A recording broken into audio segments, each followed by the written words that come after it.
Just look at me. You gotta look at the camera. Just look at me. Okay. Okay. So first, how you doing? I'm great. How about you? I'm fine. Okay. So the reason I'm interviewing you is because recently in my English class, the topic of social stigma was brought up. And basically what social stigma is, it's like detailed characteristics about a certain group of race, right? So, for example, like somebody might say black people are always late. You know, it's a social stigma. Or, you know, maybe white people can't dance, you know what I'm saying? It's just a social stigma. So, for us, for the students, our job was to find our own social stigma. And mine was, why are the stories of low-class minorities so interesting? So, for example, I don't know if you've ever seen the movie Slumdog Millionaire. And the guy, you know, he was a low-class minority, and you know, he was eventually brought up to bring a lot of money. But during the process, you know, he told all of these interesting, you know, events in his life that wouldn't be, you know, in a regular person's life. So, why would you think lower class minorities stories are so interesting, like black people, like maybe, you know, they're lower class. Like I know in your life you have a lot of interesting stories to tell that, you know, maybe different races or the, you know what I'm saying, that aren't minorities might have. Okay, for one thing, I'm not lower class. Never was lower class. Our But you're family. minority, like as a minority, that's why, you know, it's Yeah. lower class or minority. Minority. Let's say minority, because Minority, lower yeah. class. Yeah, I wouldn't say I was lower class growing up. Well, as a minority, As a minority, what would be a social stigma? You asking that question to me? What? Why are the stories so interesting? Why the stories are so interesting? Because I think that the majority of people in a minority class can identify with the story because of their struggle. So when you see, for instance, a movie like Slumdog Millionaire, you can identify with the struggle of being poor and trying to have a better life. And then once you have that better life, what are you going to do with that money? How are you going to help your people? So I think it's just the identification with someone in a similar type situation. And then people, not that, you know, people love a winner. And so when they're looking at a movie where someone starts off at the bottom and then however they elevate themselves, whether it's through being a movie star, dancing, you know, great at athletics, or smart, a genius, you know, everyone likes a story where someone starts at the bottom and then reaches the top. So that's why you can identify, and people would want that. People sit and they want that for their lives too, or someone. That's why people play the lottery. Right. That with hopes that I'm just working class, but that if I win the lottery, I'll have all this money and I can do all of these great things. So, it's like a Cinderella story. Yeah, because you know, a lot of minorities, a lot of lower class people play the lottery just, you know, because, you know, just to get out of the situation that they're in. But when you talk about interesting stories, all the time they're not good. For example, the story that I picked was a story, and now you probably heard of it before because it's Chicago based, was a kid named Yummy Sanford, Robert Yummy Sanford. He was about 9 years old, and he grew up in the city of Chicago, and he was in a gang. And he shot a group of young men, and right after that, shortly after that, he shot a young girl. Later on that day, his own gang members killed him because they thought he would tell if he got caught. So, you know, being that young and caught up in that situation, it's considered interesting because it's you don't hear about that anywhere else. So what do you think about that?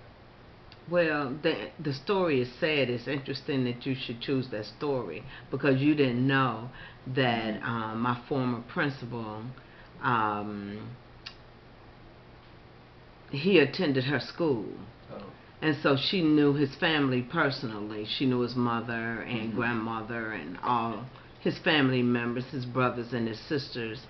And so it's interesting that you should choose that story and you didn't know that fact. Um, they lived in the Roseland area, Mm-hmm. and just a sad story that we often hear about. No father, Mm-hmm. at the lower end of the economic scale. Right. And then the environment, they live in the Roseland area that's a high crime area. Which is also like a social stigma in itself because, you know, it's it's not a secret that a lot of black young men, grow up without fathers, and a Mhm. lot of them end up turning the wrong way. Mhm. And that's the story of a lot of black young men. It is, but I mean, when we look, maybe not a historical documented fact.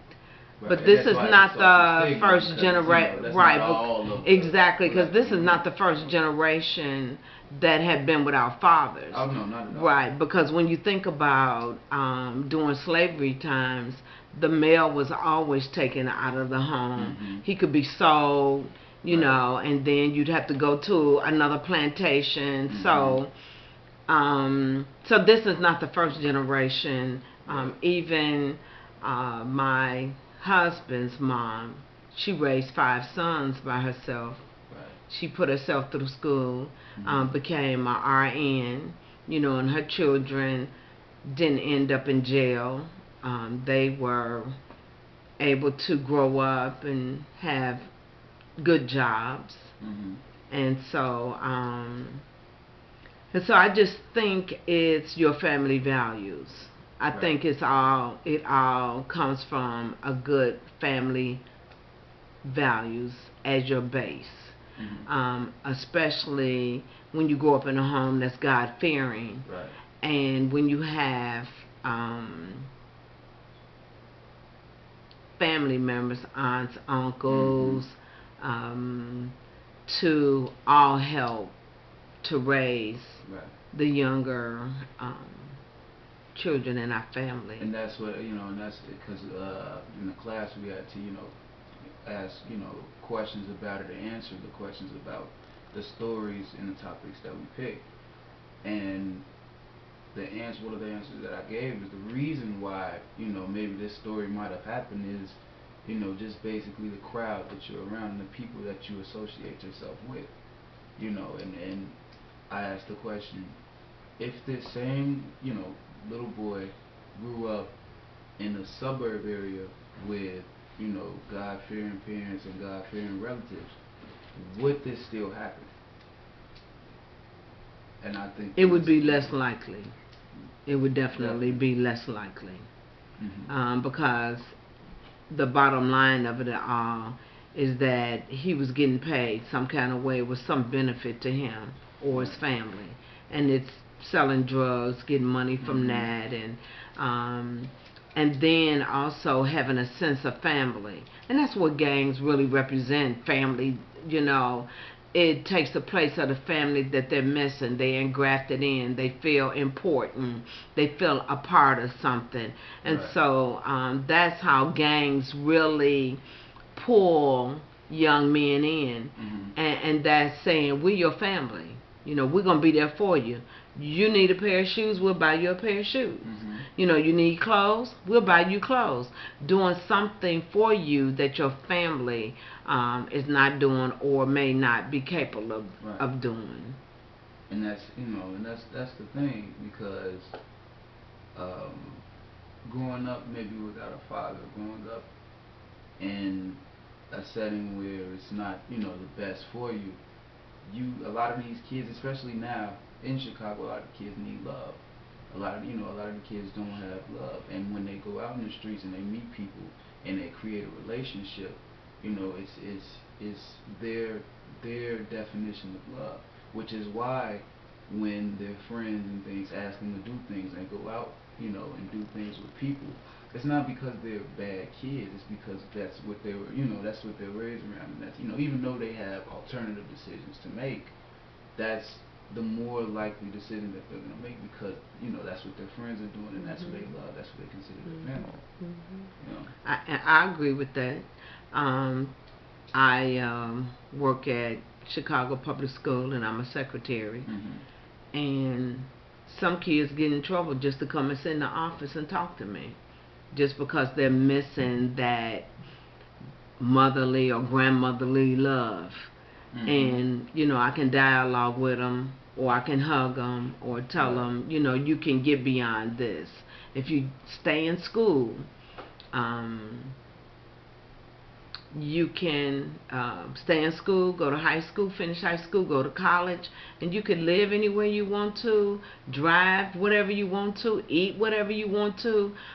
But if you get caught up, then the possibility of you getting out is really limited. So, yeah, I agree with that. Okay. All right. Well, thank you. That's all the questions I have. Okay.